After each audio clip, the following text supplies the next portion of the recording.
గురించి ఇట్లా ఎన్ని భాషల పుస్తకాలు ఈ చిన్న మీటింగ్లో ప్రస్తావనకు రావడం అనేటటువంటిది చాలా ఆనందంగా ఉంది. దీన్ని మనం కొనసాగిద్దాం. ఆ వరకు నేను ఇటీవల చదివిన పుస్తకం పర్వ అనేది ఎస్ఎల్ భైరప్ప గారు కన్నడ కవి రాసినాడు. దాని పెనుగొండ లక్ష్మీనారాయణ తెలుగులోకి అనువాదం చేస్తే సాక్షాత్తు సాహిత్య అకాడమీ వారు దాన్ని ప్రచురించారు. పెద్ద గ్రంథం, 1000 పేజీల పుస్తకం. అది ఇప్పటికే 3 సార్లు ప్రచురణ పొందింది. ఒక వాస్తవిక దృష్టితో, ఆధునిక దృష్టితో మహాభారతాన్ని చూస్తే అది ఎలా ఉంటుంది, దాన్ని ఒక నవల రూపంలో, అంటే రచయితకు కొంచెం స్వేచ్ఛ ఉండేదానికి, ఆయన సృజనాత్మకతను కూడా పరిశోధనతో పాటు జోడించేదానికి వీలుండేటట్టుగా జాగ్రత్తగా రాస్తే ఎలా ఉంటుంది అనేది పర్వలో మనం చూస్తాం. చాలా అద్భుతమైన గ్రంథం అది. వ్యాసుడు మహాభారతాన్ని 8800 శ్లోకాలు మాత్రమే రాశాడు. ఆ తర్వాత వైశంపాయనుడు దాన్ని 24,000కు పెంచాడు. ఆ తర్వాత సూతుడు దాన్ని 1,00,000కు పెంచాడు. ఈ పెంపుదల జరుగుతూ ఉన్న సందర్భంలో మూల భారతం ఏమిటి, దాని చుట్టూ ఉన్నటువంటి సామాజిక, చారిత్రక, సాంస్కృతిక వాతావరణం ఏమిటి అనే వైపు నుంచి భైరప్ప చాలా పరిశోధన చేసి దీన్ని రాశారు. ఉదాహరణకి ద్రౌపదికి 5 మంది భార్యలు ఉండడము అనేది ఎట్లా సాధ్యం అయింది అనే దాని కొరకు ఆయన హిమాలయ పర్వతాల్లో ఉన్న కొన్ని గ్రామాలు తిరిగి అక్కడ ఉన్నటువంటి వైవాహిక సంబంధాలని పరిశీలన చేశారు. హిడింబికి భీముడిని పెళ్లి చేసుకునే పరిస్థితి ఎందుకు వచ్చింది అనే దాని కొరక హిమాచల్ ప్రదేశ్లో హిడింబికి ప్రతి సంవత్సరము ఇప్పటికీ కూడా మన దసరాలాగా 10 రోజుల పాటు ఉత్సవాలు జరపడం అనేటటువంటిది ఎందుకు ఉంది అనే దాన్ని పరిశీలించడానికి ఆయన పోయాడు.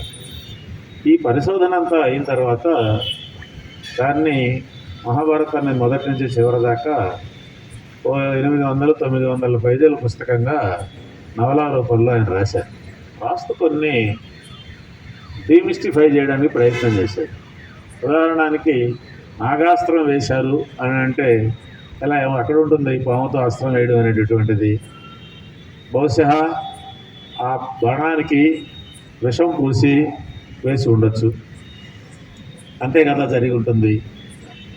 అర్జునుడు కిరాతార్జునీయాన్ని గురించి చెబుతూ అర్జునుడు వెళ్ళే అక్కడ శివుడి దగ్గర బాణాలు వేయడం నేర్చుకున్నాడు లేదా ఆయుధాలు సంపాదించుకున్నాడు అని అంటే, మరి ఆ శివుడు డైరెక్ట్గా కాకుండా ఒక శంబరుడి రూపంలో, అంటే వేటగాడి రూపంలో ఎందుకు వచ్చాడు అంటే, అర్జునుడు తన గురువుగారు, సాంప్రదాయకమైన గురువుగారు నేర్చుకున్న దానికన్నా ఇంకా బాగా నేర్చుకోవాలని అంటే విల్లుని ఆదిమ కాలం నుంచి ఉపయోగిస్తున్న వాళ్ళ దగ్గర నుంచి నేర్చుకోవడానికి వెళ్ళాడు అని చెప్పి దాన్ని ఆయన చెప్తాడు. భీష్ముడు అంకుశయ్య మీద పడుకున్నాడనంటే బాణాలు ఈ విధంగా పెట్టి దాని మీద పడుకోవడం అనేది అదేం జరిగే వ్యవహారం కాదు. బాణాలను పరిచి సాపలాగా దాని మీద కదా పడుకొని ఉంటాడు అని చెప్పి ఆయన ఆ రకంగా రాసుకుంటూ వస్తాడు. అలాగే 8800 శ్లోకాలలో ఉన్నటువంటి వ్యాసుడి మహాభారతంలో ద్రౌపది వస్త్రాపహరణం లేదు. కేకే శాస్త్రి అనేటటువంటి ఆయన గుజరాత్ రీసెర్చ్ సెంటర్ డైరెక్టర్గా మొత్తం 1,00,000 శ్లోకాలలో నుంచి భాష ఆధారంగా, కొంత సబ్జెక్ట్ ఆధారంగా ఆ 8800 శ్లోకాలని వేరు చేసి మహాభారత మూల రూపం ఏమిటి అనేటటువంటిది ఆయన చూశాడు. మహాభారతము కుంతీదేవి తన పిల్లలను తీసుకొని హస్తినాపురంకు రావడం దగ్గర నుంచి, తర్వాత అశ్వత్థామ ఉప పాండవులను చంపేయడం వరకు మాత్రమే వ్యాసుడు రాశాడు. మిగతాదంతా ఆ తర్వాత జోడింపబడినది అనేటటువంటిది తేలుస్తారన్నమాట. అది కేకే శాస్త్రి గారు ఇంగ్లీష్లో దాన్ని మొత్తం తీసుకొని వచ్చారు. దాన్ని కూడా ఆయన ఉటంకిస్తారు. ఇవన్నీ కాదు కానండి, అసలుకి చారిత్రక దృష్టితో, వాస్తవిక దృష్టితో మన ప్రాచీన పురాణాలని లేకుంటే మత గ్రంథాలని పరిశీలనగా చేసినట్టుగానైతే రెండు విషయాలు. ఒకటి, ఏదో అందులో కొంత వాస్తవం ఉంది. ఆ వాస్తవం చుట్టూ ఆ రోజులకు తగినట్టుగా, వాళ్ళ అవసరాలకు తగినట్టుగా అనేకాలు దానిని జోడించడం అనేటటువంటిది జరిగింది. ఈ జోడించిన దాన్ని బయటకు తీసి అసలు దాన్ని వెలికి తీసి చూచినట్టుగానైతే ఏముంటుంది, ఎలా ఉంటుంది అనేటటువంటిది ఒక పెద్ద పరిశోధనకు సంబంధించిన విషయమే కాకుండా ఆసక్తికరమైనటువంటి అంశం. నేను చెబుతున్న పర్వ రాసిన భైరప్ప మహాభారతం మీద అత్యంత అభిమానంతో రాశాడు. మహాభారత పాత్రల మీద అత్యంత ప్రేమతో రాశాడు. ఏమి దాన్ని వ్యతిరేకిస్తూ అడ్డదొడ్డం రాయడానికి రాసినటువంటి వాడు కాదు.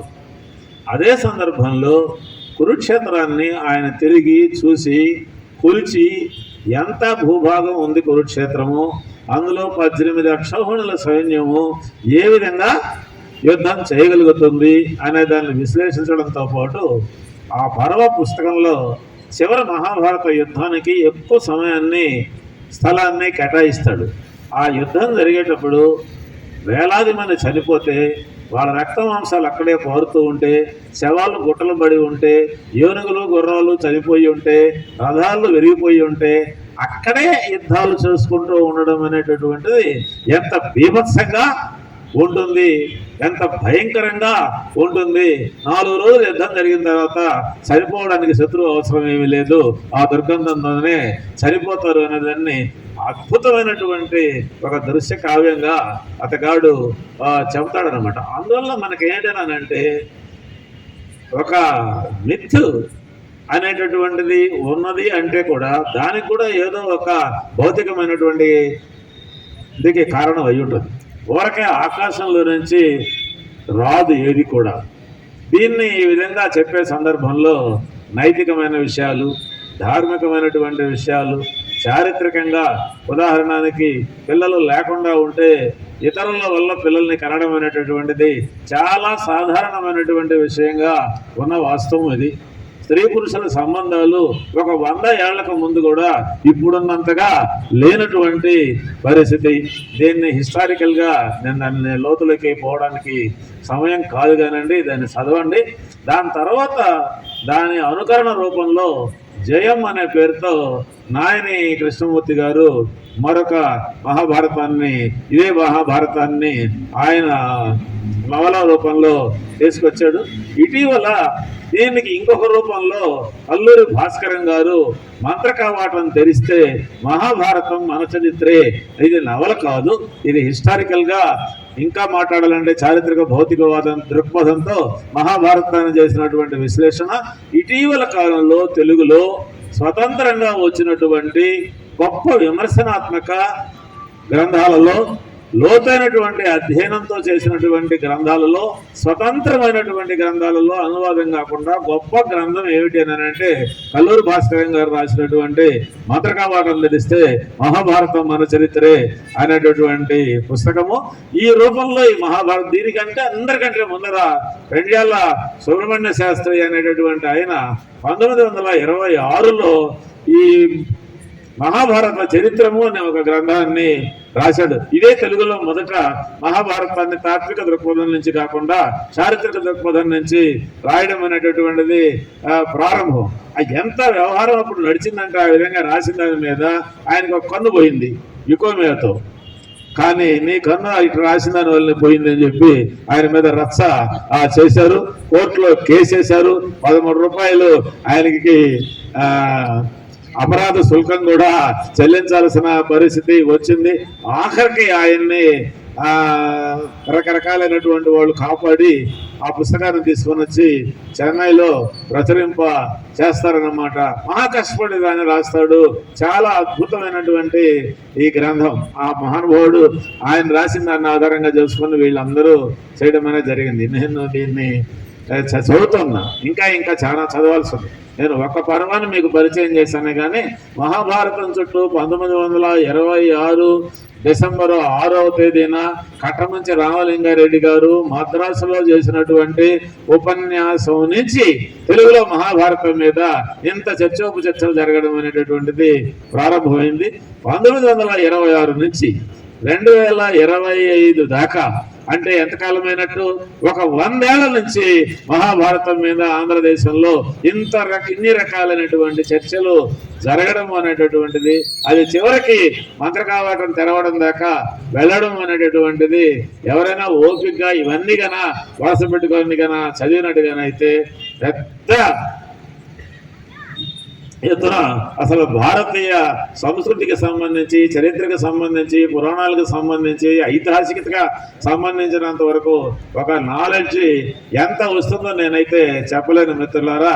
నన్నైతే తీవ్రంగా, నేను, మా మిస్సెస్, మా అబ్బాయి ముగ్గురు పర్వాలేదు, ముగ్గురు వరుస పెట్టి ఆ పుస్తకాన్ని చదువుతుంటే కూడా ముగించేదాకా నిద్రపడ్డది ఆ పుస్తకం. ఆ విధంగా ఒకరి దగ్గర నుంచి ఒకరు పేర్కొని, ఒకరు రాత్రి చదివితే ఒకరు తెల్లారుజామున చదివి, ఆ రకంగా ఆ పుస్తకాన్ని పూర్తి చేసాం. మళ్ళీ ఈ మధ్యనే 2024లో సాహిత్య అకాడమీ వాళ్ళు 3వసారి దాన్ని ముద్రించారు. మీకు కూడా దొరికినట్టుగానైతే చదవండి. మళ్ళీ ఇస్తానంటే నా దగ్గర అయితే ఉంది, తప్పనిసరిగా మీకు ఇస్తాను. థ్యాంక్స్ మీ అందరికీ.